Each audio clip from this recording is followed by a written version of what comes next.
جو ہے آپ آپ نے دیکھا کہ میں نے کیسے کیسے بنایا ہے.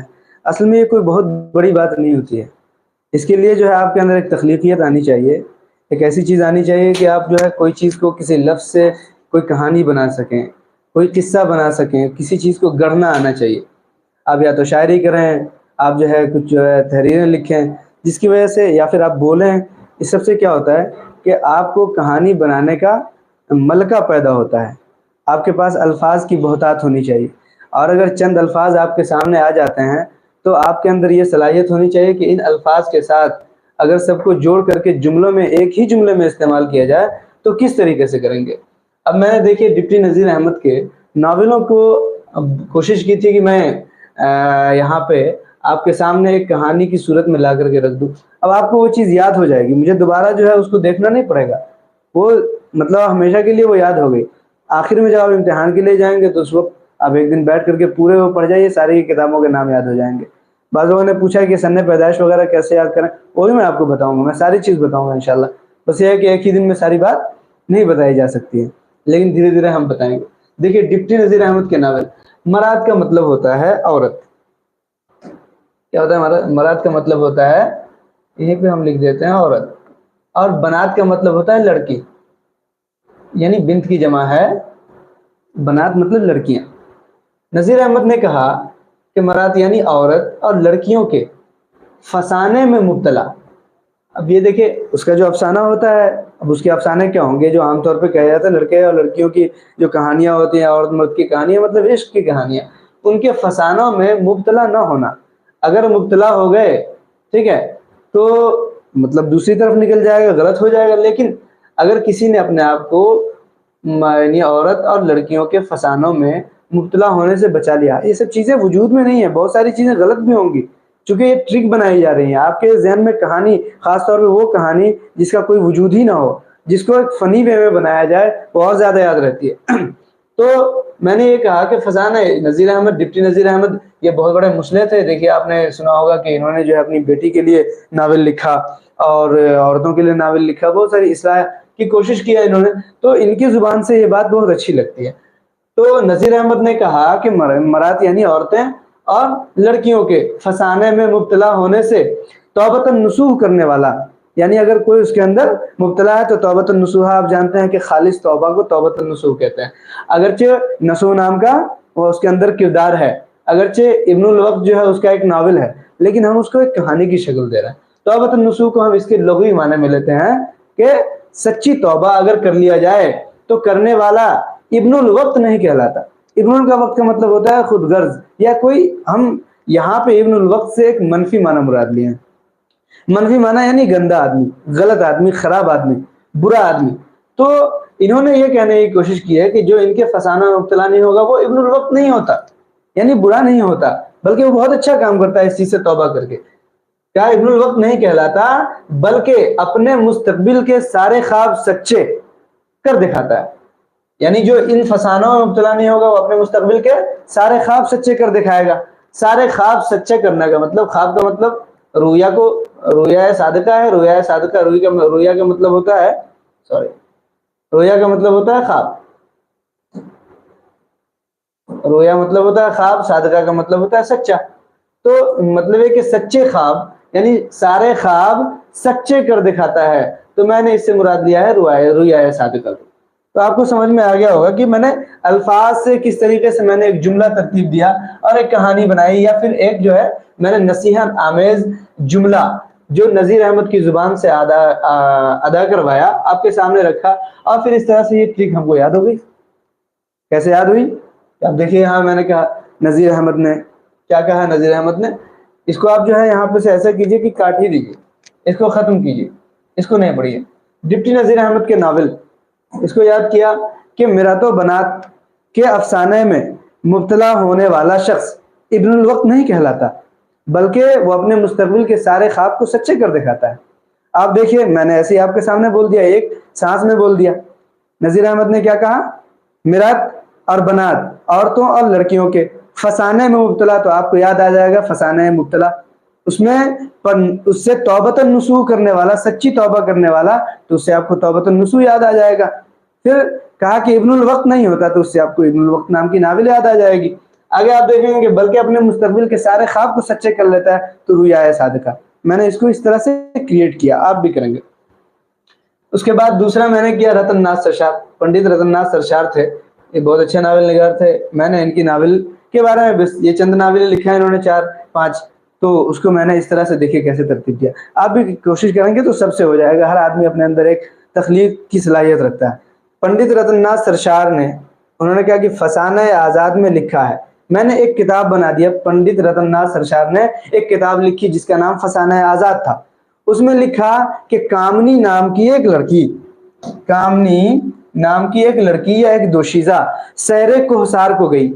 کوہسار جو ہے آپ ایک وادی کہہ لیجئے, ایک وادی کی سیر کو گئی, سیر کوہسار کو گئی.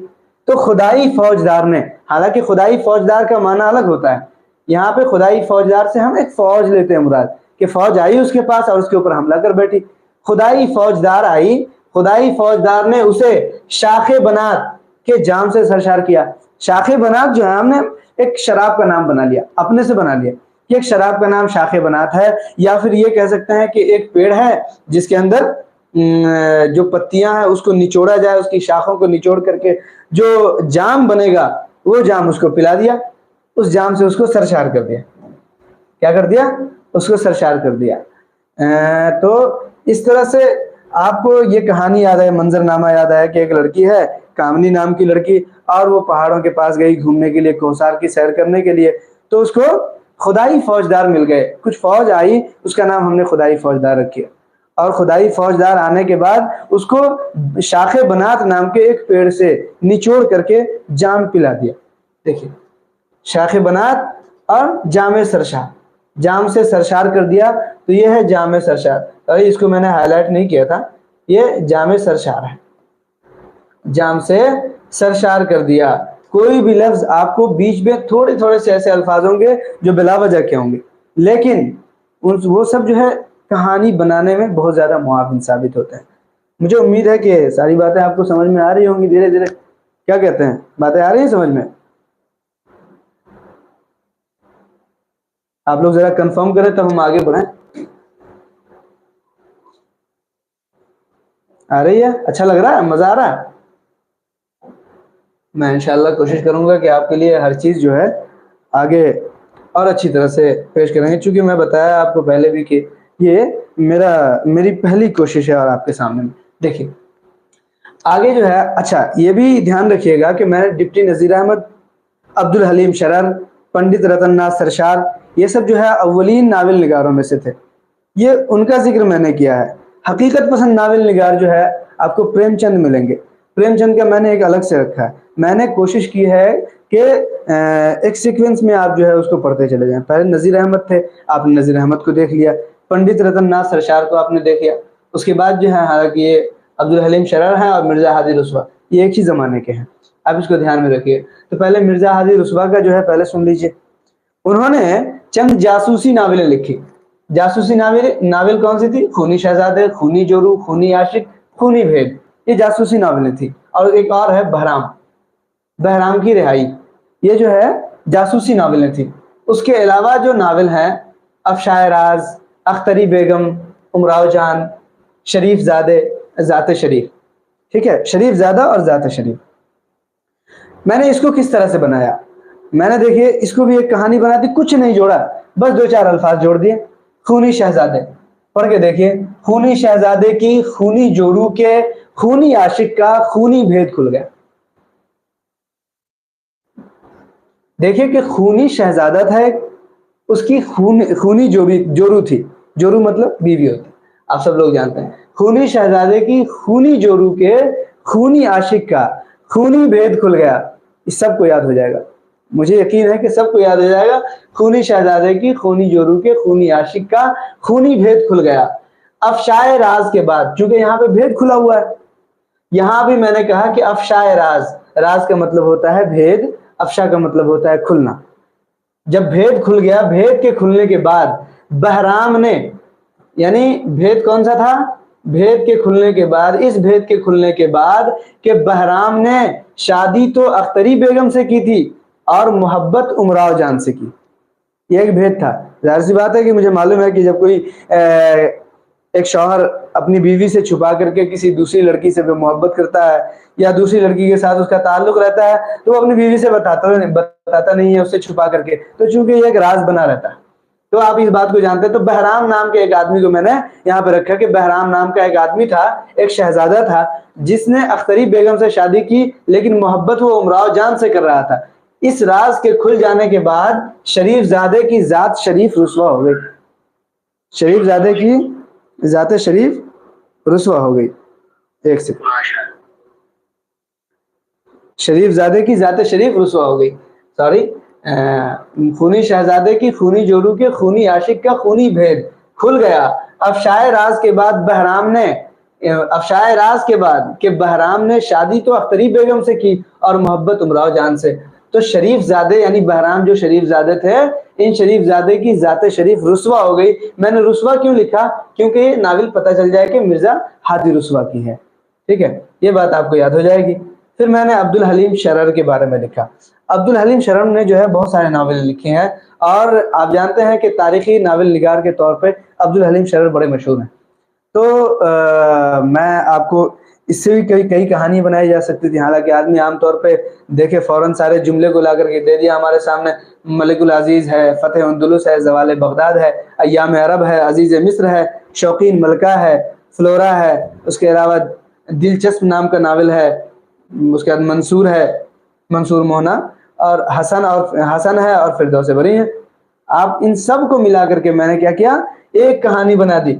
ملک العزیز نام کا ایک بادشاہ تصور کرو، ایک بادشاہ ہے جو جنگ لڑتا ہے اور وہ چاہتا ہے کہ ہر جگہ کو فتح کر لیں، اور فتح کے بعد وہ آرام کر رہا ہے۔ ملک العزیز نام ہے اس بادشاہ کا۔ اس بادشاہ نے اندلس کو فتح کر لیا، اندلس ایک مقام ہے، اس کو فتح کر لیا، وہاں ایک جنگ ہوئی تھی، اس کو اس نے فتح کر لیا۔ اور پھر اس کے بعد مستقبل میں ایک واقعہ آیا تھا زوال بغداد۔ تو زوال بغداد اور فتح اندلس کے درمیان، ٹھیک ہے، اس نے چند ایام کیا عرب میں رہ کر کے دن گزارا۔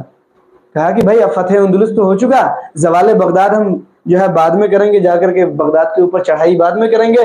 تو اس دوران جو ہے ہم کیا کرتے ہیں، عرب میں جا کر کے چند ایام گزار لیتے ہیں۔ حالانکہ ایام عرب نام ہے، لیکن میں نے کیا کہا، درمیان چند ایام عرب میں کیا بن کر کے گزارا، وہاں جا کر کے ظاہر سی بات ہے کہ فتح اندلس کیا اس نے، تو یہ عرب کا نہیں تھا۔ ملک العزیز جو ہے یہ عرب کا نہیں تھا، مان کے ہم چلتے ہیں۔ میں نے کہا کہ ساری باتیں فرضی ہوتی ہیں، آپ فرض کر لیجئے ملک العزیز فرضی تھا، ایک مطلب عرب کا نہیں تھا۔ فرضی کہانی میں نے بنائی کہ اندلس کی فتح کرنے کے بعد زوال بغداد کے درمیان چند ایام عرب میں چلا گیا۔ اب عرب میں تو اسے پکڑ لیا جاتا، اس لیے اس نے کیا کیا کہ وہ اپنا بھیس بدل لیا، عزیز مصر بن گیا۔ اور مصر اور عرب کے اچھے تعلقات تھے، یا اچھے تعلقات ہیں یا رہتے ہیں، مان کے چلیے۔ تو عزیز مصر بن کر کے وہ عرب میں چند ایام رکا رہا۔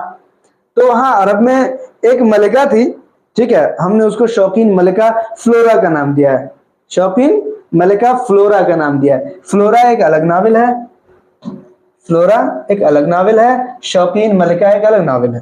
میں نے یہ کہا کہ ملک عزیز کو وہاں ایک شوقین ملکہ تھی جس کا نام فلورا تھا، اس سے عشق ہو گیا عرب میں رہنے کے درمیان۔ آپ کہانی یاد رکھیے گا، عرب میں رہنے کے بعد اسے عشق ہو گیا۔ جب اس دلچسپ واقعے کی خبر، ظاہر سی بات ہے کہ یہ واقعہ بڑا دلچسپ رہا ہوگا، تو دلچسپ نام کا ان کا ایک ناول ہے، میں نے یہاں پہ لا دیا۔ دلچسپ قصے کی خبر اس کے والد منصور مونا نام کا بھی جو ان کا ناول ہے، میں نے ملک العزیز کے باپ کا نام منصور رکھ دیا۔ بنا لیجئے آپ، منصور کو خبر ہو گئی اس چیز کی۔ جیسی ہی خبر ہوئی تو ظاہر سی بات ہے کہ باپ بیٹے کیا کرتے ہیں، جب اگر وہ اپنے ماں باپ سے چھپ کر کے یا گھر والوں سے چھپ کر کے کسی سے شادی کر لے گا تو وہ کیا کرتا ہے، ظاہر سی بات ہے کہ وہ ڈرے گا، خوف زدہ ہوگا، بھاگے گا وہاں سے۔ تو اس نے کیا کیا کہ ڈر کے مارے کہیں بھاگا نہیں، سوسائڈ نہیں کیا، کہیں گیا نہیں، اس نے دوسرا بھیس بدل لیا۔ لڑکے نے یعنی ملک العزیز نے حسن کا بھیس بدل لیا، اور فلورا جو شوقین ملکہ تھی اس کا نام فردوس رکھ دیا، اس کا بھیس فردوس کا بنا دیا۔ دونوں بھیس بدل کر کے ایک ساتھ رہنے لگے۔ اب آپ دیکھ لیجئے کس کو یاد نہیں ہوگا اس چیز کو۔ ملک العزیز اندلس کی فتح کرنے کے بعد زوال بغداد کے درمیان، فتح اندلس اور زوال بغداد، اس دونوں کے درمیان کیا کیا اس نے، فتح اندلس اور زوال بغداد کے درمیان اپنا بھیس بدلا، عزیز مصر بنا اور چند ایام عرب میں جا کر کے ٹھہرا، چند ایام عرب میں جا کر کے ٹھہرا۔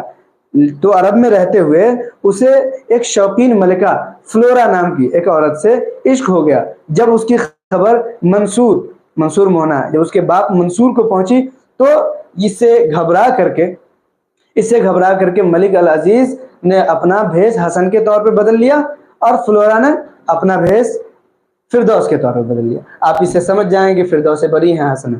آپ ہرگز یہ نہ سمجھیں کہ ہم ایک لفظ لیتے ہیں فردوس، آپ نے کہا کہ فردوس بری کیوں نہیں لکھا، تو بھائی ہم پورا نہیں لکھیں گے، اس لیے میں کہہ رہا ہوں کہ پڑھنے کی ضرورت بہر صورت ہے، بہرحال ہے، یہ سب محض یاد رکھنے کے لیے۔ اب ایسا نہیں کہ یہ آپ جو ہے ٹرک مل رہی ہے تو اس کو یاد کر کے آپ چلے جائیں اور سوچیں کہ لکھ لیں گے، ایسا نہیں ہے۔ آپ کو پہلا مطالعہ ضروری ہے، مطالعہ کر لیجئے گا تو اس سب کو دیر پا یاد رکھنے کے لیے انسان کے ذہن سے نہ نکلے، اس وجہ سے میں نے کوشش کی ہے۔ تو میں نے صرف ایک لفظ سے ظاہر کیا ہے، فردوس بری کو صرف لفظ فردوس سے ظاہر کیا ہے۔ اس کے بعد یہ دیکھیے حسن ہے نا، حسن انجلینا، یہ دو نام سے مل کر کے ایک ناول ہے، تو میں نے صرف حسن رکھا، انجلینا کو حذف کر دیا، لیکن حسن سے شروع ہے اس لیے میں نے حسن کو رکھا، جو بھی اس کو پڑھا ہوگا اس کو یاد آ جائے گا حسن انجلینا۔ اسی طرح سے ایام عرب ہے ایک لفظ، چند ایام عرب میں رکے، حالانکہ اس کا دوسرا معنی ہے چند کو میں نے ایام کے ساتھ جوڑا ہے، عرب کو ایک الگ رکھا ہے، لیکن مراد دونوں چیز ہے۔ عزیز مصر ہے، عزیز مصر بھی ان کا نام کا ایک ناول ہے، حالانکہ عرب میں اور عزیز مصر میں کوئی تعلق ہی نہیں ہے۔ اس کے علاوہ جس نے فتح اندلس کیا ضروری نہیں کہ اس کے ہاتھ سے بغداد کا زوال ہو، تو میں نے محض ایک کہانی بنائی ہے۔ امید ہے کہ آپ کو یہ چیپٹر سمجھ میں آ گیا ہوگا۔ آپ مجھے بتاتے جائیں تاکہ ہم جو ہے نا اور آگے بڑھتے جائیں، کوئی چیز اگر سمجھ میں نہ آئے تو۔ ہاں، بہت شکریہ آپ حضرات کو، مجھے لگ رہا ہے کہ اچھا لگ رہا ہے۔ اب جو ہے میں نے آپ کو بتا دیا کہ شروعات کے جو ناول کے نقوش جو ملتے ہیں، آپ کو معلوم ہے کہ ڈپٹی نذیر احمد سے ناول کی شروعات ہوتی ہے، اس سے پہلے کسی نے نہیں لکھا۔ جو اختلافات ہیں، اختلافات اور تنقید اور تحقیق کی باتیں بعد میں کی جائے گی، لیکن شروع میں جو ہے مطلب قرار دیا جاتا ہے محققین کے ذریعہ کہ ڈپٹی نذیر احمد سے ہی ناول کی شروعات ہے، اور ان کے ہم عصروں میں یا پھر ان کے وقت میں جو ناول یا ایک زمانے میں جن ناول کو ہم جمع کرتے ہیں ان میں کون کون ہے؟ ان میں نذیر احمد ہے، پنڈت رتن ناتھ سرشار ہے، عبدالحلیم شرر ہے، مرزا ہادی رسوا ہے۔ میں نے ان کا ذکر آپ کے سامنے کر دیا۔ اگر ایک آدھ کوئی رہ گئے ہوں گے تو یاد رکھیے کہ اس کی صرف ایک ناول نہیں ہوگی، یا پھر ایسی ناول ہوگی جو بہت مشہور ہوگی، اس لیے میں نے اس کا ٹرک میں ذکر نہیں کیا۔ میں کوشش کروں گا میں ساری چیز بنا دوں گا آپ کے لیے، آپ بھی چاہیں گے تو بنا لیں گے، جیسے کہ میں بنایا ہوں میں نے آپ کے سامنے پورا رکھا ہے۔ پریم چند کے ناول، اس کے بعد آتا ہے حقیقت پسندوں کا، اس میں جو ہے ایک پریم چند ہے، پریم چند کے بارے میں نے آپ کو لکھا ہے، یہاں پہ دیکھیے پریم چند کا ناول، انہوں نے بھی کئی ناولیں لکھی ہیں اور انہوں نے افسانہ بھی لکھا، حالانکہ آج افسانے کا دن نہیں ہے، لیکن پھر بھی افسانوی مجموعوں کے تعلق سے بھی میں نے سوچا کہ آپ کے سامنے بتا دوں۔ پریم چند کے ناول دیکھو زندگی بھر یاد رہے گا، اگر اس کو قصے کے طور پہ اگر آپ نے اس کو یاد رکھنے کی کوشش کی۔ پہلے ایک کہانی سنو۔ ایک مرتبہ یہ ہوا کہ لوگ کچھ تحقیق کرنے والے لوگ، کچھ ہمارے اور آپ جیسے روشن خیال لوگ جاتے ہیں مندر کے اندر، دیکھا اسرار کا مطلب ہوتا ہے راز، معابد کا مطلب ہوتا ہے، معابد جو ہے نا یہ معبد کی جمع ہے، معبد مطلب ہوتا ہے جہاں عبادت کی جاتی ہے، جیسے مسجد ہے سجدے کی جگہ، معبد عبادت کی جگہ، اسی طرح سے۔ تو اسرار معابد کا کیا مطلب ہوتا ہے؟ اسرار معابد کا مطلب ہوتا ہے مندروں کے راز۔ تو چند لوگ گئے، کہا بھائی یہاں اس مندر میں اتنی زیادہ بھیڑ کیوں لگی رہتی ہے؟ بھیڑ اس لیے لگی رہتی ہے کہ بھائی یہاں لوگ بہت طرح کی ان کی مرادیں پوری ہوتی ہیں اور اس مندر سے بہت زیادہ عقیدت ہے۔ کہا کیوں ہے عقیدت؟ تو انہوں نے تحقیق کرنا شروع کی۔ جب تحقیق کرنا شروع کیا تو پتہ چلا کہ اس مندر کی ساری چیزیں یا خیال رکھنے والا یا متولی کہہ لیجئے ایک پنڈت جی ہے، جس پنڈت جی کا نام ہے کرشنا، جو کرشنا کی ایک بدلی ہوئی شکل ہے، اس وقت کرشنا کہتے تھے، کرشنا ہے۔ تو وہ جو ہے اس مندر کی دیکھ بھال کرتے ہیں، اس مندر کے پجاری ہیں، اس کی بیوی کا نام نرملا ہے۔ یہ لوگ گئے محققین اور اس کے پاس پہنچے اور کہا کہ بھائی یہ کیا ہو رہا ہے، اس مندر کا راز کیا ہے، یہاں بھیڑ بھاڑ کا راز کیا ہے، اسرار معابد کیا ہے؟ آپ کو اسرار معابد یاد ہو گیا۔ آپ یہ بھی دیکھیں کہ کرشنا کے پاس اور نرملا جو اس کی بیوی ہے اس کے پاس چند لوگ آئے تھے، آپ کو کرشنا اور نرملا دونوں یاد ہو گئے، مجھے یقین ہے کہ تینوں لفظ یاد ہوئے ہوں گے۔ جب وہ آئے تو کہا کہ بھائی کیا راز ہے اور یہاں کا طریقہ کار کیا ہے؟ بولا کہ طریقہ کار یہاں کا یہ ہے اور اس کا راز یہ ہے کہ بھائی یہاں پہ جو ہے نا گو دان کیا جاتا ہے. کیا کیا جاتا ہے؟ گو دان کیا جاتا ہے. گو کا مطلب گائے, اور گائے لوگ چڑھاتے ہیں, اس مندر پہ آتے ہیں اور بھگوان کو گائے چڑھاتے ہیں, گو دان کرتے ہیں. گو دان کرتے ہیں تو ایک آدمی نہیں کرتا بلکہ سب لوگ مل کر کے کرتے ہیں. سب لوگ جب کئی گایوں کو چڑھاتے ہیں تو آپس میں ہم خرما و ہم ثواب کہلاتے ہیں. ہم خرما ہم ثواب کا کیا مطلب ہوتا ہے؟ خرما یعنی ایک پہلے محفلیں ہوا کرتی تھی پرانے زمانے میں, اور پرانے زمانے کی محفلوں میں جب سب لوگ بیٹھا کرتے تھے تو اس محفل میں لوگ کا تصور یہ ہے اور ہمارا یقین بھی ہے کہ بھائی اس محفل میں بیٹھنے کے بعد ثواب بھی ملتا تھا, اور ثواب ملنے کے ساتھ ساتھ جب محفل ختم ہو جاتی تھی تو خرما بٹتا تھا. یاد ہے؟ تو ہم خرما بھی سب لوگ ہو گئے اور ہم ثواب بھی ہو گئے. تو کسی چیز کو دینے کے بعد ہم خرما و ہم ثواب ہوتے ہیں. تو کہا کہ یہاں پہ گو دان کر کے لوگ آپس میں ہم خرما و ہم ثواب ہو جاتے ہیں. ہم خرما و ہم ثواب ہو گئے. آپ کو ہم خرما و ہم ثواب بھی یاد ہو گیا. کرشنا پنڈت جی تھے, نرملا اس کی بیوی, اسرار محبت کھل گیا اور کیا بتایا کہ وہاں گودان ہوتا تھا جہاں لوگ آپس میں ہم خرما و ہم ثواب ہو جایا کرتے تھے. ٹھیک ہے؟ اور کیوں ہوتے تھے؟ کیوں ثواب چاہیے بھائی آپ کو؟ آپ کو جو ہے خرما چاہیے تو پیٹ بھرنے کے لیے, لیکن ثواب کیوں چاہیے؟ آپ جو ہے گودان کر رہے ہیں, آپ کا کیا تصور ہے؟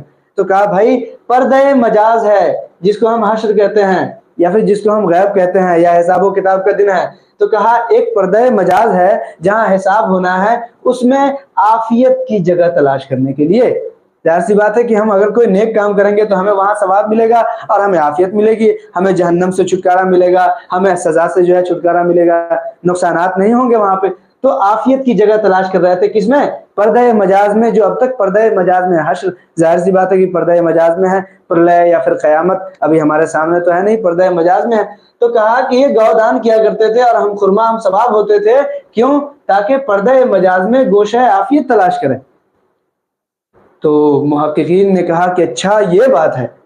اگر یہ بات ہے تو یہ تو محض جو ہے دیو مالائی یا پھر اندھی عقیدتیں ہیں. دیو مالائی کہانیوں کے اوپر اتنا یقین ہے لوگوں کو یا پھر اس سے عقیدت ہے, حالانکہ اصل معاملہ تو ایسا ہے نہیں. آپ دیکھیے تو زندگی کے رن بھومی میں یا پھر زندگی کے میدان میں, میدان عمل میں دوسری طرح کی باتیں ہو رہی ہیں. کیا باتیں ہو رہی بھائی؟ ہماری زندگی ایسی گزر رہی ہے. انہوں نے کہا کہ بھائی صرف گو دان کر دینے سے پردہ مجاز میں گوشہ عافیت نہیں مل جائے گی. ہمارے چوگان ہستی یا رن بھومی یا زندگی کے جو ہے ارد گرد میں, اس کے میدان عمل میں, اس کے میدان عمل میں کیا ہو رہا ہے؟ حسن کا بازار گرم ہے, بازار حسن ہے, بازار حسن ہے. اس میں کہیں جلوہ ایثار ہے, یہاں ایثار سین سے لکھ گیا ہے, حالانکہ سے ہے.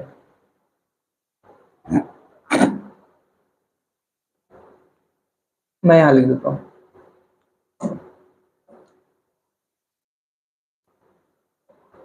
ایثار مطلب قربانی.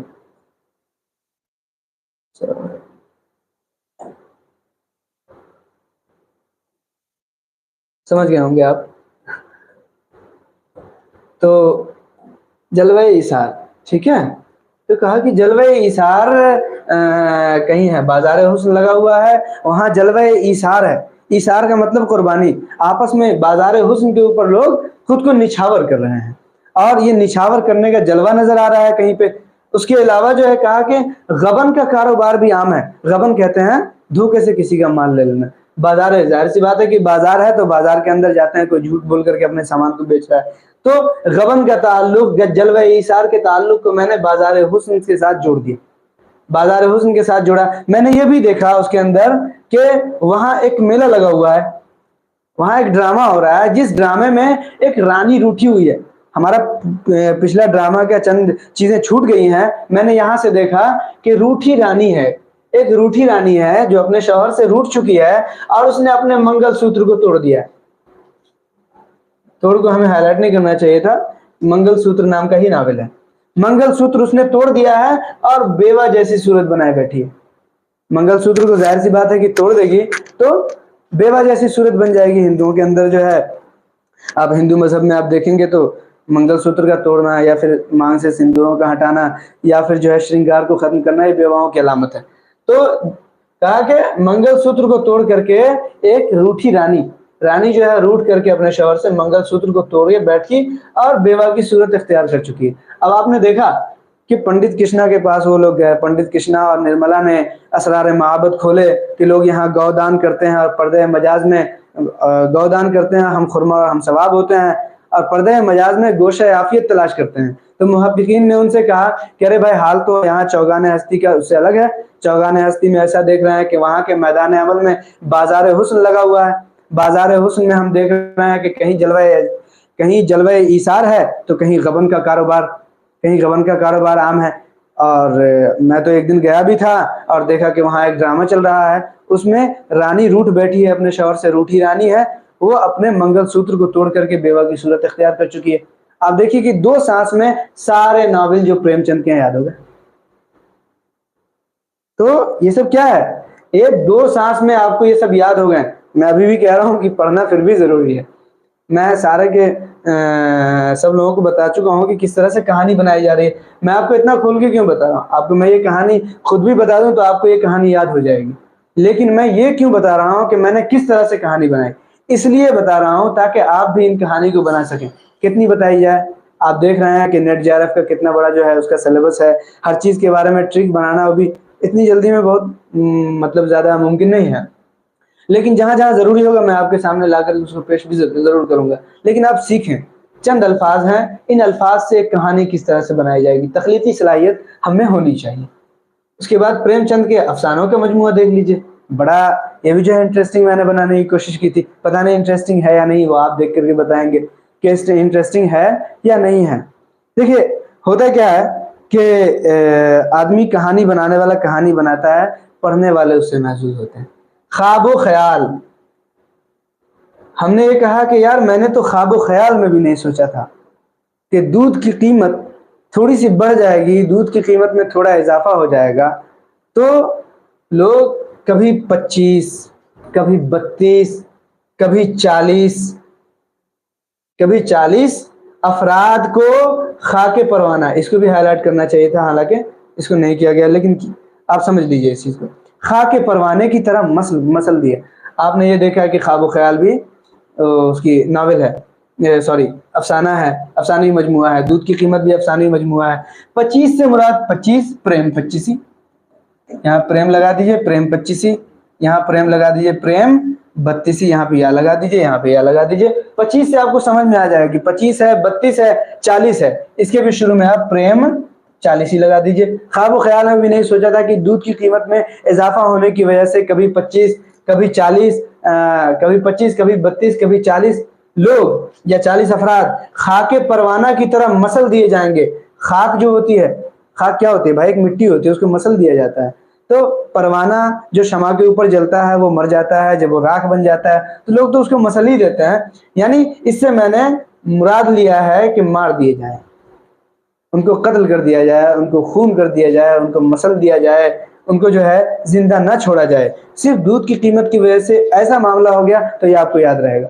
آپ کو بتائیے کہ اگر کسی نے کہہ دیا کہ ہمارے گاؤں میں ایسا ایسا ہوا تھا کہ دودھ کی قیمت میں اضافہ ہوا تو لوگ جو ہے ایسے ایسے مار دیے گئے، جھگڑا ہو گیا، اور جھگڑا ہونے کے بعد 40، 50، 32 لوگ جو ہے مار دیے گئے، تو یہ کہانی آپ کے دل میں بیٹھ جائے گی، دماغ میں بیٹھ جائے گی، آپ کو یاد رہے گی۔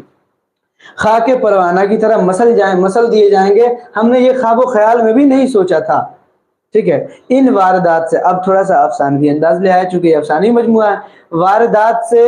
ان واردات سے فردوس خیال کو آخری تحفہ اور زاد راہ کی صورت میں سوز وطن کے علاوہ کچھ ہاتھ نہیں آتا۔ سوز وطن کے علاوہ، وطن جب جل رہا ہوتا ہے، ظاہر سی بات ہے کہ یہ جتنا کچھ ہو رہا ہے یہ سارا کاروبار ہمارے وطن میں ہو رہا ہے، تو ہمارا وطن میں سوزش پیدا ہو گئی، مطلب ایک جل بھن گیا ہے، وہاں آگ لگ گئی ہے۔ ظاہر سی بات ہے یہ جو واردات آئیں گی تو آگ ہی لگے گا۔ اور پھر یہ فردوس خیال مطلب ہوتا ہے ہمارے خیال کو، ہمارا جو عقیدہ یا ہماری عقیدت جو اپنے وطن کے ساتھ جڑی ہوئی تھی، ہم اس کو فردوس خیال کا نام دیتے ہیں۔ فردوس خیال کو آخری تحفہ اور زاد راہ بھی آخری ہی ہوتا ہے۔ آپ جب کسی کو آخری تحفہ دے دیتے ہیں تب وہ جاتا ہے، کیوں؟ اور زاد راہ بھی وہی ہوتا ہے، کیونکہ آخری تحفہ کے بعد بھی اگر وہ آپ کے پاس بیٹھا رہے تو ہو سکتا ہے آپ اس کو دوسرا تحفہ بھی دیں، لیکن جب آخری تحفہ دیتے ہیں تو جاتے وقت ہی دیتے ہیں۔ تو جاتے وقت جو تحفہ دیتے ہیں اگر وہ کھانے کی چیز ہے تو اسی کو زاد راہ کہتے ہیں۔ زاد راہ کا مطلب ہوتا ہے توشہ۔ توشہ جو راستے میں بیٹھ کر کے اس کو استعمال کر کے انسان اپنی بھوک پیاس کو مٹا سکے یا پھر اپنی ضروریات کو پورا کرے، اسی کو زاد راہ کہا جاتا ہے۔ تو کہا آخری تحفہ اور زاد راہ کے طور پر ہمارے فردوس خیال کو کہ ہاتھ صرف اتنا آیا کہ ہمارا وطن جل گیا، سوز وطن۔ تو آپ جو ہے دیکھا آپ نے کہ چند الفاظ کو کس طرح سے ملایا گیا، حالانکہ حقیقت میں ان چیزوں کا کوئی بھی وجود نہیں ہے، لیکن یاد کرنے کے لیے میں نے کوشش کی ہے کہ آپ حضرات کے سامنے یہ چیز لا کر کے رکھا جائے۔ پھر سے ایک مرتبہ پڑھ لیتے ہیں کہ پریم چند کے افسانے میں مجموعے کیا ہے کہ میں نے خواب و خیال میں بھی نہیں سوچا تھا کہ دودھ کی قیمت میں اضافہ کی وجہ سے کبھی 25 کبھی 32 کبھی 40 افراد کو خاک پروانہ کی طرح مسل دیے جائیں گے۔ فردوس خیال کو آخری تحفہ اور زاد راہ کی صورت میں سوائے سوز وطن کے علاوہ اور کچھ ہاتھ نہیں آتا۔ آپ اس جملے کو یاد رکھیں گے، چاہیں گے تو اپنی طرف سے کچھ دوسرا تیسرا بھی آپ گڑھ لیں، دوسرا بنا لیں، کوئی فرق نہیں پڑتا ہے ہمیں بس یہ چاہیے کہ آپ کو امتحان گاہ میں سوالات اور اس کے جوابات بر وقت یاد آ جائیں، یہ ضروری ہے۔ ٹھیک ہے، آپ چاہے کتنا، حالانکہ میں نے تو اپنے لیے بھی جو بنایا ہے وہ بھی چیزیں ایک الگ ہے، میں نے یہ بنا دیا، یہ بھی ہمیں یاد ہو گیا ہے، اب ہمیں جو ہے اس کو یاد کرنے کی ضرورت نہیں ہے۔ آپ اگر اس کو یاد رکھیں گے تو ہو سکتا ہے کہ آپ کو یہ لگے کہ یہ میرا بنایا ہوا ہے، پھر کچھ دن کے بعد جو ہے آپ اس کو فراموش کر جائیں، آپ بھول جائیں، یہ کہانی کوئی آپ کو سنا دے گا، آپ اپنے دوستوں میں اس کہانی کو شیئر کریں گے، تب جا کر کے وہ بات آپ کو یاد رہے گی۔ میں جلدی میں کوشش کرتا ہوں، اب آپ سمجھ گئے ہوں گے میرے خیال سے۔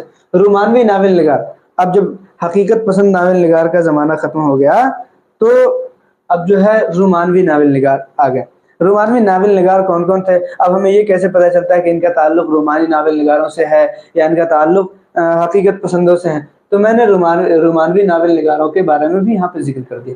میں نے کہا کہ ایک بار میں سب کو یاد ہو جائے، میں نے سب کا نام لکھ دیا۔ آل احمد اکبر آبادی ہے، سجاد ہیں، سجاد حیدر یلدرم، نیاز فتح پوری، مجنو گورکھ پوری، قاضی عبدالغفار اور آغا حشر۔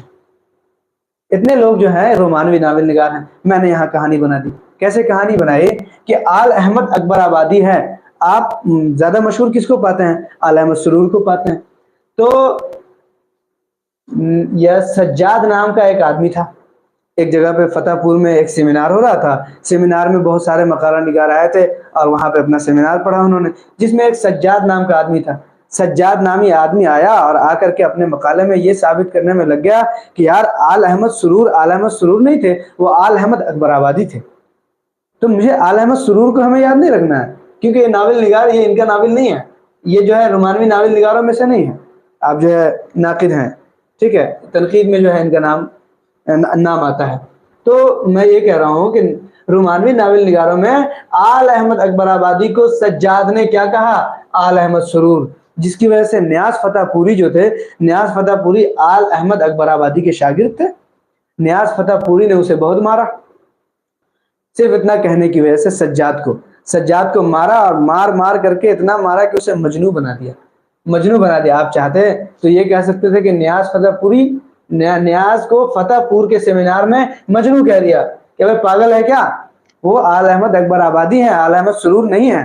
آپ یہ بھی کہہ سکتے تھے، لیکن میں نے اور انٹرسٹنگ بنانے کی کوشش کی کہ فتح پور کے سیمینار میں مار کر مجنو بنا دیا۔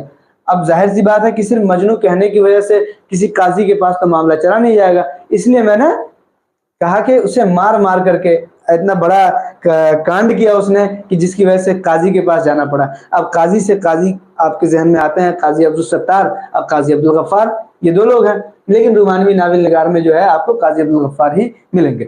تو قاضی عبدالغفار کے دربار میں جا کر کے وہاں پہنچے اور کہا کہ بھائی اس نے مجھے مار کر کے جو ہے مجنو بنا دیا ہے۔ تو قاضی عبدالغفار نے وہ فیصلہ دیا کہ پوری محفل میں حشر برپا ہو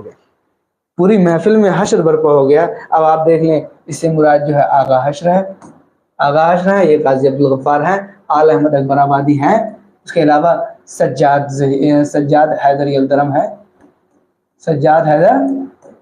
ہے، نیاز کو فتح پور، اب نیاز فتح پوری مان لیجئے، مجنو ہے تو مجنو کا گورکھ پور ہے۔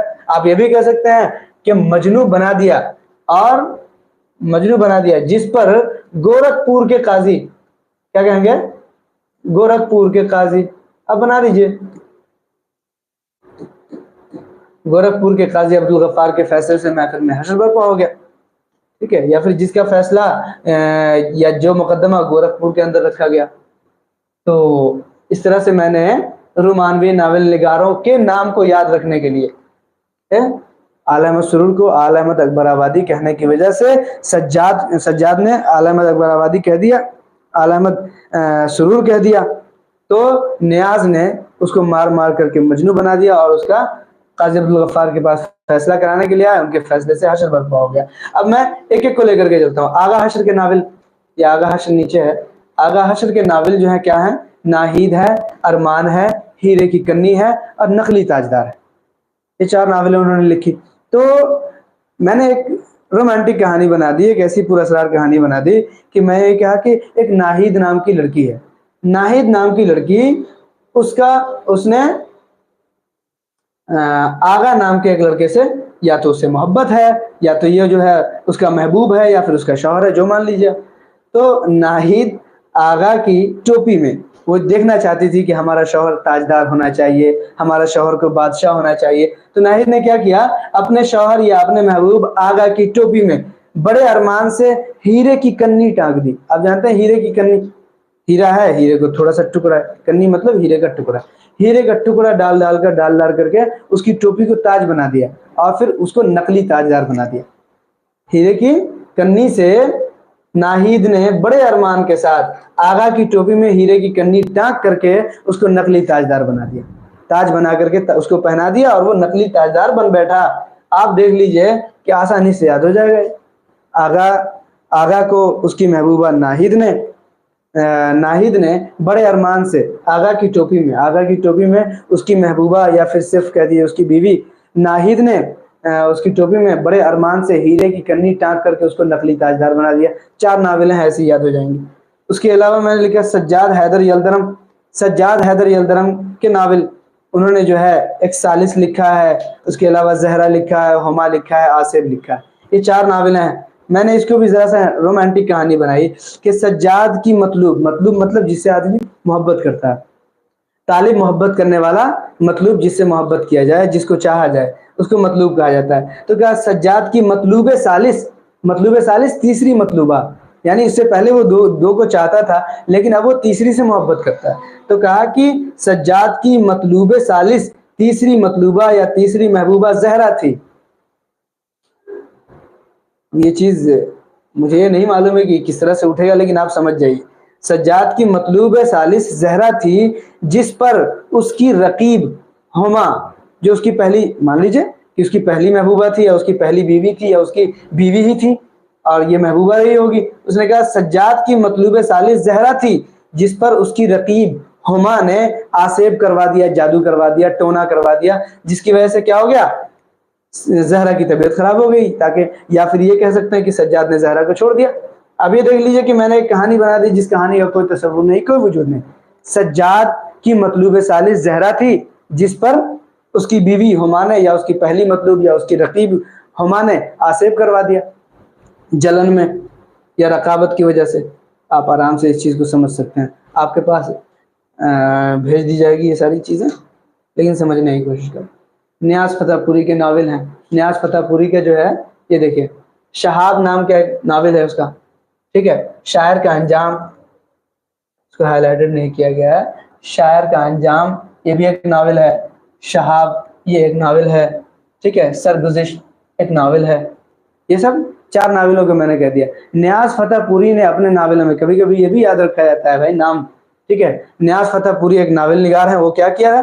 تو نیاز فتح پوری نے اپنے ناول میں شہاب نامی ایک شاعر کے انجام، اس کی سرگزشت کو بیان کیا. نیاز فتح پوری نے اپنے ناول کے اندر، اپنی ناولوں میں شہاب نامی ایک شاعر کے انجام کو پیش کیا ہے اور اس کی سرگزشت بیان کی. اب ذرا دیکھیں، ایک منٹ.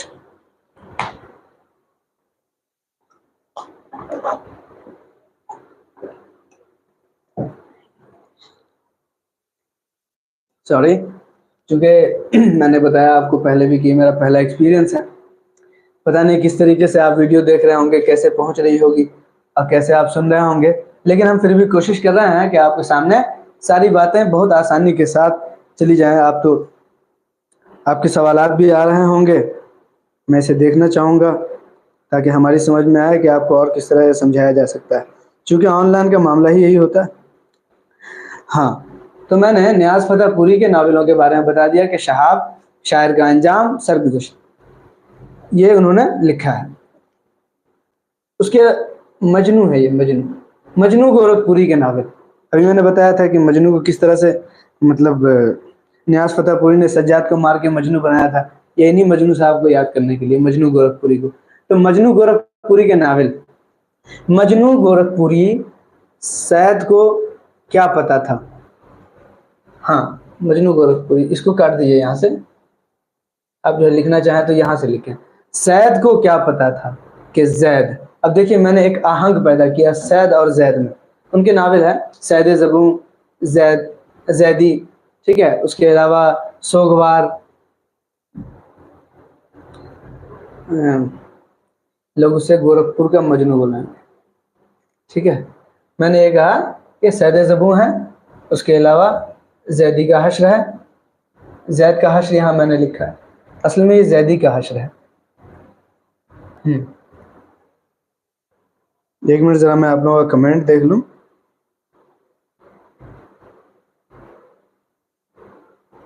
بات سمجھ میں آ رہی ہے آپ لوگوں کو؟ ہے آپ کو 3-4 صفحات ہیں۔ بہت بہت شکریہ آپ لوگوں کا کہ میری پہلی کلاس ہے اور آپ جو ہے اتنی جو ہے پذیرائی کر رہے ہیں، اور مجھے لگ رہا ہے کہ آپ کو میری باتیں سمجھ میں آ بھی رہی ہیں۔ تو مجنو گورکھ پوری جو ہے نا، ان کے ناول سید زبوں، زیدی کا حشر، سوگوار، ٹھیک ہے، یہ جو ہے نا، ان ناولوں کو میں نے کیا کیا ہے، میں نے اس طرح سے پیش کیا ہے کہ مجنو گورکھ پوری کو ہٹا دیجئے، آپ یہاں سے سید کو کیا پتا تھا کہ زید کا حشر ایسا ہوگا کہ سوگوار ہو کر اتنا شراب پینے لگے گا کہ لوگ اسے گورکھپور کا مجنو بلائیں گے۔ کیوں گورکھپور کا مجنو کہا؟ تاکہ آپ کو یاد ہو جائے کہ یہ مجنو گورکھ پوری ہے، گورکھپور کا مجنو بلائیں، آپ کو یاد ہو جائے کہ یہ مجنو گورکھ پوری ہے۔ مجنو گورکھ پوری، اس کو کاٹ دیجئے گا۔ سید کو کیا پتا تھا کہ زید کا حشر ایسا ہوگا کہ سوگوار ہو کر اتنا شراب پینے لگا کہ لوگ اسے گورکھپور کا مجنو بلائیں گے۔ قاضی عبدالغفار کے ناول، قاضی عبدالغفار نے لیلا کے خطوط اور مجنو کی ڈائری لکھی ہے، اس کو یاد بہت زیادہ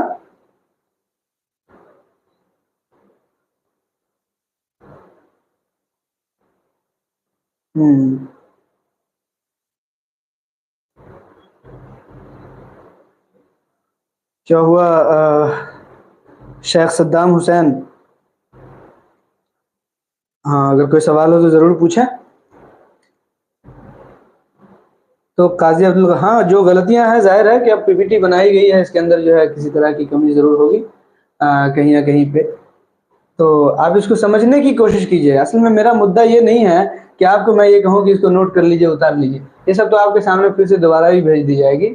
اصل کہنے کا مقصد یہ ہے کہ آپ کس طرح سے ٹرکس بنائیں، لوگ آپ کو بتا دیں گے ٹرکس، بنائیں گے، بنوائیں گے کون آپ سے؟ اب میں آپ کو ہو سکتا ہے لاسٹ میں ٹاسک دے دوں کہ یہ جملہ ہے، یہ نیاز ہے، یہ شہاب ہے، یہ حشر ہے، یہ شراب ہے، آپ اس کو جوڑیے، اس پورے کو ملا کر کے کہ آپ اس کو کس طرح سے بنائیں گے۔ مثال کے طور پہ یہ شہاب ہے، یہ شہاب ہے، یہ جو ہے دین ہے، شہاب ہے، دین ہے، اس کے علاوہ یہ اس ناول کا نام ہے کردار فن، مان لیجیے کردار فن، اور پھر اس کے علاوہ جو ہے پراسرار حسینہ، پراسرار حسینہ۔ میں کہوں گا کہ یہ 4 الفاظ ہیں، ان 4 الفاظ کو آپ کس طرح سے ترتیب دیں گے؟ میں ٹاسک دے سکتا ہوں، تو آپ کو خود بنانا ہے۔ آپ کہیں گے شہاب الدین کا کردار بہت پراسرار ہے، آپ بیچ میں یہاں پہ بہت لگا دیں گے، کہیں پہ کاٹیں گے، کہیں پہ چھانٹیں گے، یہاں پہ الف لام لگا دیں گے، شہاب الدین بن جائے گا۔ شہاب الدین، یہاں پہ کاف لگا دیں گے، کا شہاب الدین کا کردار بہت پراسرار ہے۔ کم از کم آپ کو اتنا تو یاد آ جائے گا کہ وہاں پہ شہاب یاد آ جائے، اس کے علاوہ جو ہے دین یاد آ جائے، کردار یاد آ جائے، اور پراسرار یاد آ جائے۔ بات سمجھ میں آ رہی ہے؟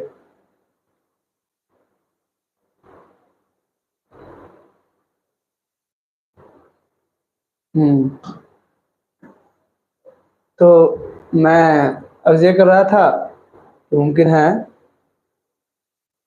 کہ آپ کو یہ بات سمجھ میں آ گئی ہوگی۔ قاضی عبدالغفار کے ناولوں کے بارے میں لکھا، قاضی عبدالغفار کے دربار میں لیلا اور مجنو کا مقدمہ پیش کیا گیا، لیلا اور مجنو کا مقدمہ پیش کیا گیا۔ یہ آپ کو سمجھ میں آ گیا، بہت آسان سی بات ہے، آپ کو سمجھ میں آ جائے کہ لیلا اور مجنو، یہ لیلا کے خطوط اب مجنو کی ڈائری قاضی عبدالغفار نے لکھی ہے۔ اس کے علاوہ میں نے لکھا ترقی پسند ناولوں کے بارے میں۔ ترقی پسند ناول نگار جو ہیں ان کو کس طرح یاد کیا جائے؟ آپ نے اس سے پہلے رومانی ناول نگاروں کو یاد کیا تھا۔ رومانی ناول نگاروں کو آپ نے یاد کیا تھا، یہاں ترقی پسند ناول نگار لوگ ہیں۔ ترقی پسند ناول نگاروں کو بھی یاد کرنے کا سیم وہی طریقہ، میں نے کہا نا کہ چند الفاظ ہیں، سجاد ہے، کرشن ہے، عزیز ہے، عصمت ہے، شوکت ہے، راجندر ہے، اور اس کے علاوہ قاضی عبدالستار ہے، خدیجہ ہے، جیلانی بانو ہے، اور کرشن چند ہے۔ یہ سارے لوگ کیا ہیں؟ ترقی پسند ناول نگار لوگ۔ میں نے اس کو کس طرح سے بنایا دیکھیے، حالانکہ بہت سارے الفاظ ہیں لیکن میں نے صرف 2-3 جملوں میں میں نے اس کو پورے کو ختم کر دیا۔ سجاد کو کرشن کی پوجا کرنے والے لوگ بہت عزیز تھے۔ ظاہر سی بات ہے کہ لوگ تھوڑی دیر کے لیے سوچیں گے کہ سجاد ایک مسلمان ہے، اس کو کرشن کی پوجا کرنے والے لوگ کیوں اچھے لگیں گے، لیکن انہوں نے کیا کہا؟ کیا تھے؟ عزیز تھے، اچھے ہی نہیں لگتے تھے بلکہ عزیز تھے۔ سجاد کو کرشن کی پوجا کرنے والے لوگ بہت عزیز تھے۔ سجاد ظہیر، کرشن چند، عزیز احمد، یہ سارے ناول نگار ہیں، جس کی وجہ سے اس کی عزت و عصمت اور شان و شوکت، عصمت چغتائی اور شوکت صدیقی، اب دیکھ رہے ہیں شوکت صدیقی، عصمت، اب میں نے عصمت کے ساتھ عزت کا اضافہ کر دیا، شوکت سے ساتھ شان کا اضافہ کر دیا، کہ ظاہر سی بات ہے کہ ایک جو ہے کرشن کی پوجا کرنے والے کو مسلمان ہونے کے باوجود بھی مسلمانوں کے ذریعہ زجر و توبیخ تو ملے گی، تو ان کی عزت و عصمت پر حملہ ہوا، شان و شوکت پر حملہ ہوا، ان کی شان و شوکت، عزت و عصمت داؤ پر لگ گئی۔ آپ کو یہ بات ذہن میں آگے ہوگی۔ سجاد کو کرشن کی پوجا کرنے والے لوگ بہت عزیز تھے، جس کی وجہ سے ان کی عزت و عصمت اور شان و شوکت داؤ پر لگی ہوئی تھی۔ راجندر نام کا ایک آدمی تھا جو کرشن کی ہی پوجا کرتا تھا۔ راجندر نام کے آدمی کو یہ بات بہت گراں گزری کہ کرشن کی پوجا کرنے والے کو پسند کرنے کی وجہ سے کسی کی عصمت اور شان و شوکت کے اوپر حملہ کیسے کیا جا سکتا ہے، یہ بات بہت گراں گزری۔ تو اس نے کیا کیا کہ قاضی عبدالستار کے ہاں اس معاملے کو پیش کیا۔ اس معاملے کو قاضی عبدالستار نام کا ایک آدمی تھا، ایک قاضی صاحب تھے، ان کے ہاں اس معاملے کو پیش کیا، اس مقدمے کی پیشی ہوئی۔ اس کے علاوہ جب وہاں پہنچے تو وہاں دیکھا کہ ان کی ایک چھوٹی سی بیٹی ہے، ننھی سی پیاری سی، اور وہ جو ہے ایک بے تکا سا سوال کر رہی ہے ہنس کر کے، اور اس سے جو ہے قاضی صاحب کھیل رہے ہیں۔ تو بچی سوال کیا کر رہی ہے؟ اس بچی کا نام ہے خدیجہ، اس بچی کا نام خدیجہ ہے، جو سوال یہ کر رہی ہے کہ خواجہ پیا، اس کو بھی ہائی لائٹ کرنا ہے، خواجہ سے مراد خواجہ احمد عباس ہے، خواجہ احمد عباس، اور جیلان سے مراد جیلانی بانو، جیلانی بانو۔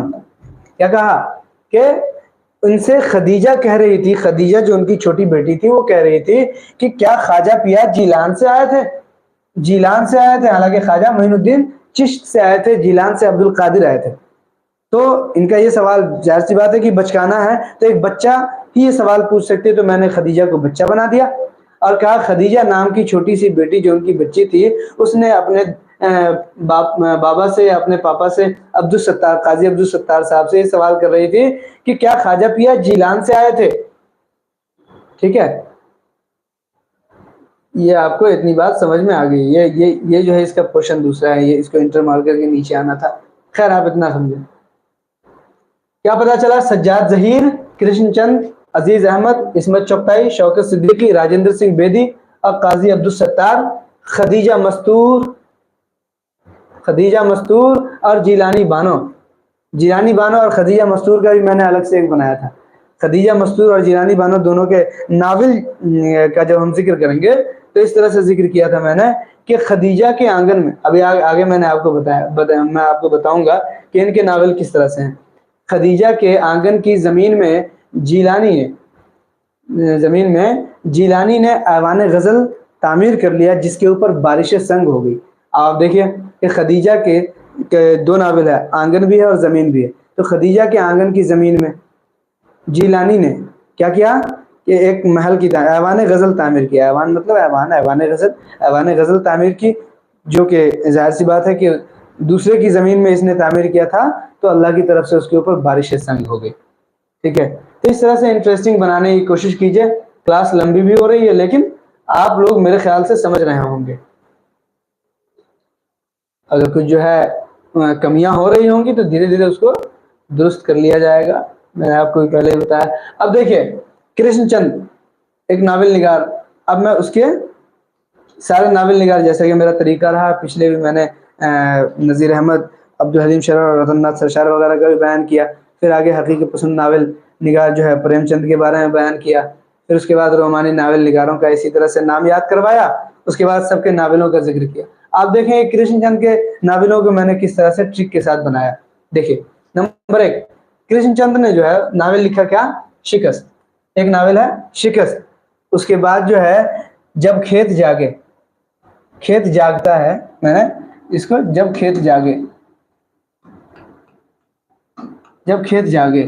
اس کے بعد طوفان کی کلیاں، یہ ایک ناول ہے طوفان کی کلیاں.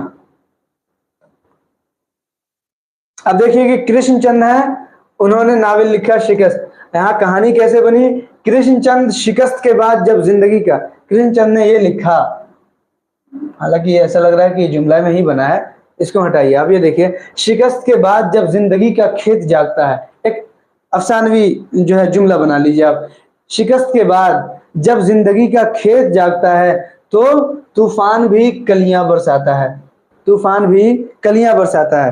میں نے یہ بتانے کی کوشش کی ہے کہ جب آدمی ہار جاتا ہے، پھر اس کے بعد جب اس کو کوئی خوشی ملتی ہے، یا پھر تب جا کر کے جب اس کو جیت ملتی ہے، تو اس وقت اس کو ایسا محسوس ہوتا ہے کہ طوفان سے بھی بارش نہیں ہو رہی ہے، یا طوفان سے بھی جو ہے تکلیف نہیں پہنچنے والی، طوفان سے بھی کلیاں برس رہی ہیں، پھول برس رہے ہیں.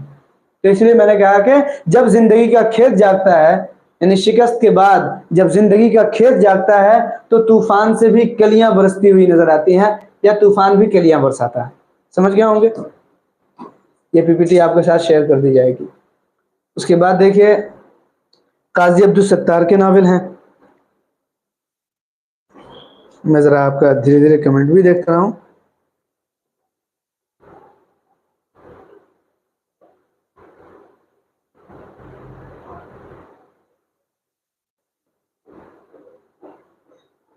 ہاں، ناولوں کو بہت زیادہ ڈیوائڈ کر دیا گیا ہے. نہیں کوئی کنفیوژن نہیں ہے بچوں، کوئی کنفیوژن نہیں ہے. آپ جو ہے نا کوشش یہ کیجئے کہ سب کو کہانی بنائیے. دنیا کی بڑی سے بڑی چیزوں کو آپ کہانی بنا کر کے بس 2 سانس میں یاد کر سکتے ہیں. یہ آپ کے اندر اللہ تعالیٰ نے جو ہے ایک قوت دیا ہے، آپ اس قوت کو استعمال کیجئے. تخلیقی قوت ہے آپ کے اندر، آپ جو ہے نا ان تخلیقات کو استعمال کیجئے. آپ دیکھیے کیا لکھا ہے. میں نے ایک سانس میں پورا میں آپ کو بیان کر سکتا ہوں، بتا سکتا ہوں ایک سانس کے اندر کہ کس طرح سے آپ بھی یاد کر لیں گے تو ایک سانس میں کہانی بنا لیں گے. لیکن ضروری ہے کہ وہ آپ کی بنائی ہوئی کہانی ہو، یا پھر میری کہانی کو اپنی کہانی آپ بنا لیں. قاضی عبدالستار کے ناول ہے شب گزیدہ سحر، غبار شب، حضرت جان، خالد بن ولید. اس کے علاوہ صلاح الدین ایوبی، دارا شکو. میں نے ایک کہانی بنایا ہے، دیکھیے کہ شب گزیدہ سحر کے چہرے سے غبار شب کا چھنٹنا تھا. شب گزیدہ سحر کس کو کہتے ہیں؟ ایسی صبح جس کے اوپر ابھی بھی رات کے کچھ اثرات باقی ہوں، اسی کو شب گزیدہ سحر کہا جاتا ہے. تو میں نے یہ لکھا یہاں پہ کہ ایک ایسی صبح جو شب گزیدہ تھی، اس کے چہرے سے جب رات کا غبار چھنٹ گیا. ایک افسانوی جملہ ہے، بالکل لکھا جاتا ہے. تو جی بالکل بالکل مخفف ہی بنایا جا رہا ہے. شب گزیدہ، اس کے علاوہ غبار شب. شب گزیدہ سحر کے چہرے سے غبار شب جیسی ہی چھٹا تو حضرت خالد بن ولید، خالد بن ولید ایک صحابی ہے اس لیے ہم ان کو حضرت کہتے ہیں، تو حضرت سے مراد آگے حضرت جان ہے. حضرت جان خالد بن ولید، تو حضرت خالد بن ولید اور صلاح الدین ایوبی یہ دونوں اسلامی جنگجو تھے. تو میں نے کہا کہ جیسے ہی ہوا تو اسلامی جنگجو خالد بن ولید اور صلاح الدین ایوبی، ان دونوں نے دارا شکو نامی ایک دشمن بادشاہ کے اوپر حملہ کر دیا. پہلا جملہ آپ کا افسانوی نظر آئے گا کیا؟ شب گزیدہ سحر کے چہرے سے غبار شب چھٹتے ہی حضرت خالد بن ولید اور صلاح الدین ایوبی، حضرت جان خالد بن ولید صلاح الدین ایوبی نے دارا شکو پر حملہ کر دیا.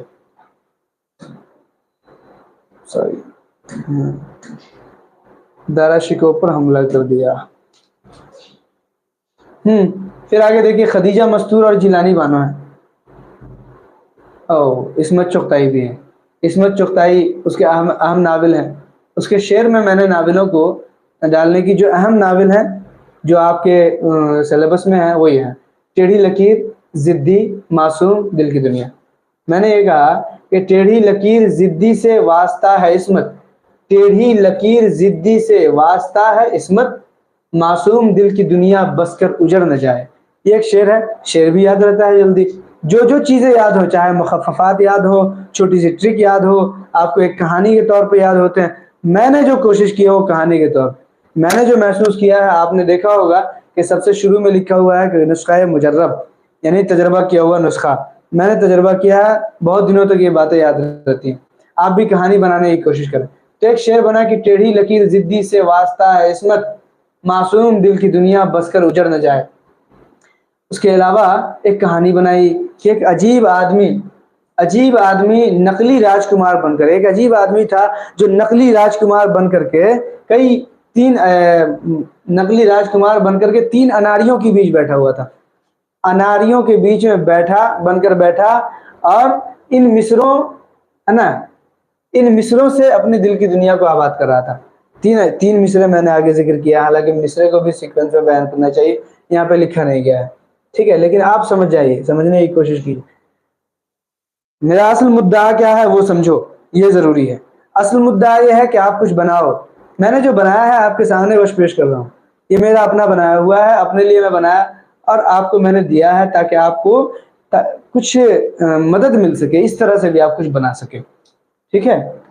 تو میں نے کیا کہا کہ ایک عجیب آدمی نقلی راجکمار بن کر کے 3 اناریوں کے بیچ میں بیٹھا ہوا ہے نا، چند مصروں سے اپنے دل کی دنیا آباد کر رہا تھا۔ وہ مصرع کیا تھا؟ ضدی معصومہ نے باندی کو دیا ایک قطرہ خون، ٹھیک ہے، ضدی معصومہ نے باندی کو دیا ایک قطرہ خون اور کہا سودائی کا جنگلی کبوتر کی طرح کاغذی ہے پیرہن ماتھے پہ ہے ٹیڑھی لکیر۔ یہ 3 مصرع میں نے بنا دیا۔ کیا کہا؟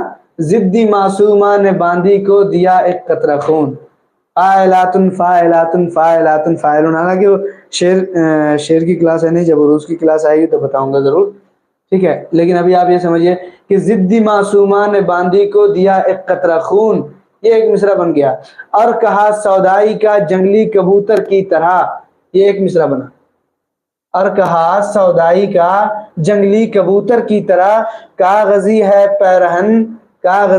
پیرہن ماتھے پہ ہے ٹیڑھی لکیر۔ ایسا نہیں کہ شعر بے معنی ہے۔ ضدی معصومہ نام کی ایک لڑکی تھی جو بہت ضدی تھی، اس نے اپنی باندی کو ایک خون کا قطرہ دیا جو لال ہوتا ہے اور کہا کہ بھائی اپنے بدن کے اوپر رنگ لے، ٹھیک ہے۔ کیا کہا کہ اور اس کو جو ہے ڈانٹتے ہوئے بولی کہ اس سودائی کو، پہلے کے زمانے میں اور شاعری میں آپ دیکھیں گے سودائی کا لفظ آتا ہے، سودائی سے مراد ہوتا ہے دیوانہ، ٹھیک ہے، یا پھر دیوانی، کہا کہ اس دیوانی کا جنگلی کبوتر کی طرح کاغذی پیراہن ہے۔ یہ کپڑا جو ہے کاغذی ہے اس کا، یعنی کاغذی کا مطلب آپ سفید کاغذ مراد لیجیے۔ میں نے بس مصرع بنا کر کے یاد رکھوانے کی کوشش کی ہے، ٹھیک ہے۔ کاغذی ہے پیرہن ماتھے پہ ہے ٹیڑھی لکیر، بہت زیادہ ہو گیا اس لیے آپ کو لگتا ہے کہ اس طرح سے یاد نہیں ہوگا، لیکن اس طرح سے یاد ہو جائے گا۔ میں نے دیکھا ہے، میں نے اس لیے کہا ہے کہ نسخہ مجرب ہے، آپ اور طرح سے یاد کر سکتے ہیں، آپ جس طرح سے چاہیں گے مجھے، میں انشاءاللہ کوشش کروں گا کہ میں آپ کے سامنے ویسے بھی لا کر کے دے دوں، ٹھیک ہے۔ یہ جو ہے عصمت چغتائی کی ناولیں ہیں، ٹیڑھی لکیر ضدی سے واسطہ ہے عصمت، معصوم دل کی دنیا بس کر اجڑ نہ جائے۔ عجیب آدمی نقلی راجکمار بن کر 3 اناریوں کے بیچ بیٹھا، ان مصرعوں سے دل کی دنیا آباد کر رہا تھا۔ کیا؟ ضدی معصومہ نے باندی کو دیا ایک قطرہ خون اور کہا سودائی کا جنگلی کبوتر کی طرح، یہ کہنے جنگلی کبوتر کی طرح کاغذی ہے پیرہن ماتھے پہ ہے ٹیڑھی لکیر۔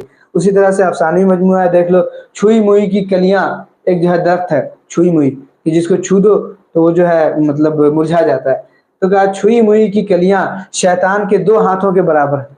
ایسے ہی بنا لو، ٹھیک ہے، چھوئی موئی کی کلیاں شیطان کے 2 ہاتھوں کے برابر، اور امر بیل کی طرح دھانی ہے۔ یہ دھانی نام کا بھی ایک جو ہے نا ناول ہے، اس کا افسانوی مجموعہ ہے۔ امر بیل بھی ایک افسانوی مجموعہ ہے، 2 ہاتھ بھی افسانوی مجموعہ ہے، شیطان بھی جو ہے افسانوی مجموعہ ہے، کلیاں بھی افسانوی مجموعہ ہے، چھوئی موئی بھی افسانوی مجموعہ۔ اب یہ دیکھو چھوئی موئی کی کلیاں شیطان کے 2 ہاتھوں کے برابر اور امر بیل کی طرح دھانی ہوتی ہے۔ اس میں ایک بات خاص ہے، ایک بات خاص، ٹھیک ہے، خاص ہے کہ عورت اسے سونگھتی ہے اور اس کے بدن کی خوشبو، ایک ناول، آدھی عورت اور تھوڑی پاگل ہوتی ہے۔ دیکھ لو، ایک بات خاص ہے کہ عورت اسے سونگھتی ہے اور اس کے بدن کی خوشبو سے وہ آدھی عورت بن جاتی ہے اور تھوڑی پاگل بن جاتی ہے۔ کہ کوئی بھی عورت اس چھوئی موئی کے پھول کو اگر سونگھ لے تو آدھی عورت بن جاتی ہے اور تھوڑی سی پاگل بن جاتی ہے۔ بس اس طرح سے میں نے بنانے کی کوشش کی ہے۔ اب جو ہے آپ کو خدیجہ مستور کا ناول میں نے پہلے بتایا تھا کہ خدیجہ کے آنگن کی زمین پر جیلانی نے ظلمن ایوان غزل کی تعمیر کر لی تو بارش سنگ ہونے لگی۔ آپ یہ دیکھو ہلکا سا تھا کہ خدیجہ مستور ہے، خدیجہ مستور کے ناول آنگن اور زمین ہے۔ اس طرح سے جیلانی بانو ہے، جیلانی بانو کا جو ہے ناول ایوان غزل ہے اور بارش سنگ ہے۔ میں نے ایک جملہ بنانے کی کوشش کی، تیار کرنے کی کوشش کی، تعمیر ہوئی جملے کی۔ عزیز احمد کا ناول ہے میرے عزیز کی جب آنکھیں آہن پوش ہو جائیں، یہ ایک ناول ہے۔ میرے عزیز میں نے اس لیے لکھا تھا کہ آپ کو یاد رہ جائے کہ یہ عزیز احمد کی ناول ہے۔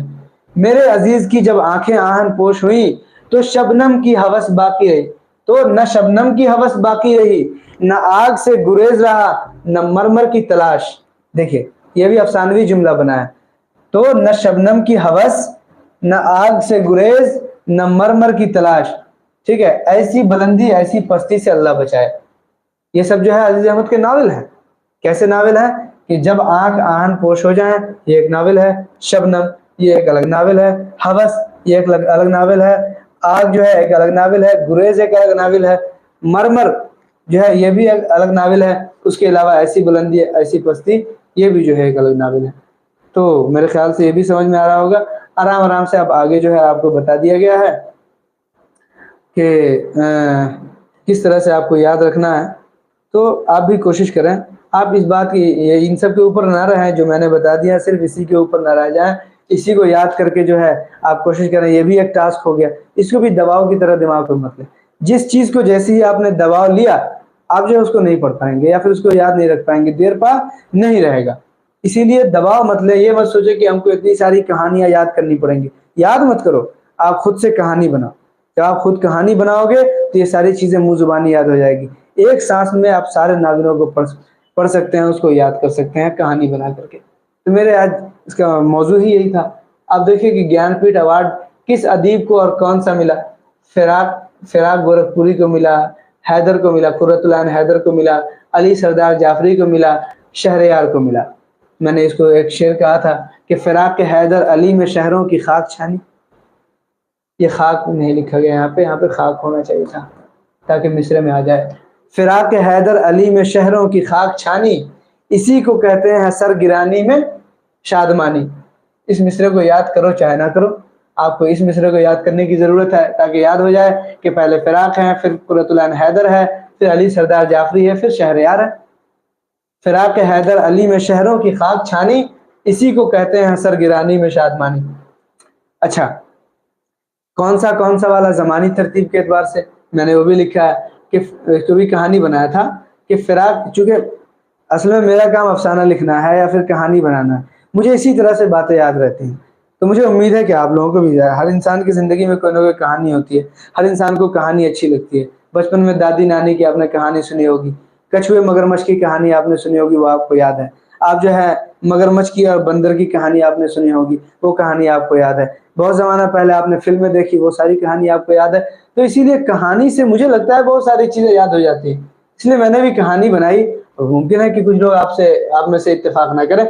فراق کے 5ویں دن تک، فراق مطلب جدائی کے 5ویں دن تک حیدر نے 2500 بار نام علی 33 بار نام علی کی 33 تسبیحیں پڑھی۔ تسبیح کے ایک طرف 33 پھر 34 ہوتے ہیں کہ نہیں بھائی تسبیح؟ کہ آپ اگر تسبیح فاطمیہ پڑھتے ہیں تو 33 بار سبحان اللہ پڑھیے، 33 بار الحمدللہ پڑھیے، 34 بار اللہ اکبر پڑھتے ہیں۔ یہ بیچ میں جو ہے جملہ معترضہ کے طور پہ آیا، سنیے۔ تو کہا کہ تسبیح 33 تسبیحیں پڑھی، کس کی؟ نام علی کی۔ نام علی کی 33 تسبیحیں پڑھی، کس نے؟ حیدر نے۔ حیدر نام کا ایک آدمی ہے جس کے محبوب سے اس کا فراق ہو گیا ہے، اس کی جدائی ہو گئی ہے. تو کہا کہ جدا ہونے کے بعد فراق کے 5 دن تک حیدر نے کیا کیا، 25ویں بار ہے نا، 25 بار نام علی کا ورد کیا. یعنی کہ فراق کو 5واں گیان پیٹھ ایوارڈ ملا، حیدر کو 25واں گیان پیٹھ ایوارڈ ملا، علی سردار جعفری کو 33واں گیان پیٹھ ایوارڈ ملا. اور شہر کے 40 مقامات پر، یہ 44 لکھا گیا، 4 کا اضافہ ہو گیا، یہ اصل میں 40 ہے. ٹھیک ہے، 40 ہے. 40 مقامات پر نمازیں ادا کی. 40 ہوتا ہے، 40 دن کا چلہ ہوتا ہے، آپ کو وہ بھی یاد رکھنا ہوگا. آپ اس سے بھی جو ہے ذہن میں لا سکتے ہیں کہ جیسے محبوب سے جدائی ہوئی تو اس کے فراق کے 5ویں دن تک حیدر نے کیا کیا، حیدر نے 25 بار نام علی کا 33 مرتبہ ورد پڑھا اور شہر کے 40 مقامات پر نمازیں ادا کی.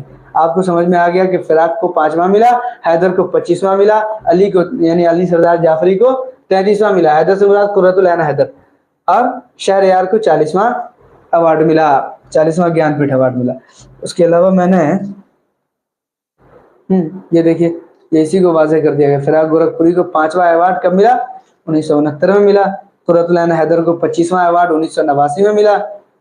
اور یہ دیکھیے 10 کا صرف فرق ہے، 89 اور یہ 69 ہے، 30 کا فرق ہے، 69 79 اس کا 89. اب یہ دیکھیے علی سردار جعفری کو 33واں ملا تو 1997 ہے، شہریار کو 40واں ملا ایوارڈ. تو گیان پیٹھ ایوارڈ کے بارے میں نے اس طرح سے آسان سا بنانے کی کوشش کی تھی. تو یہ تھی آج کی میری پہلی کاوش کہ میں نے کوشش کی تھی کہ آپ لوگ جو ہے اس کو آپ تک اس بات کو پہنچایا جا سکے. تو مجھے کہا گیا اور میں بڑا شکر گزار ہوں، آپ لوگ جو ہے بڑی دل تھام کر کے آپ نے اس وقت سے دیکھا، برداشت کیا.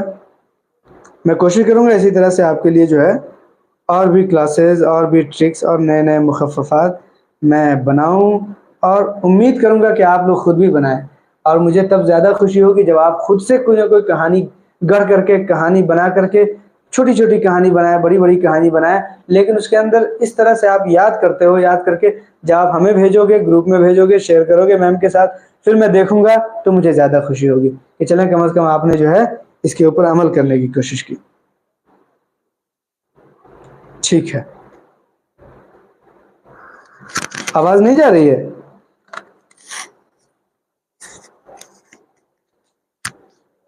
میری آواز نہیں جا رہی ہے؟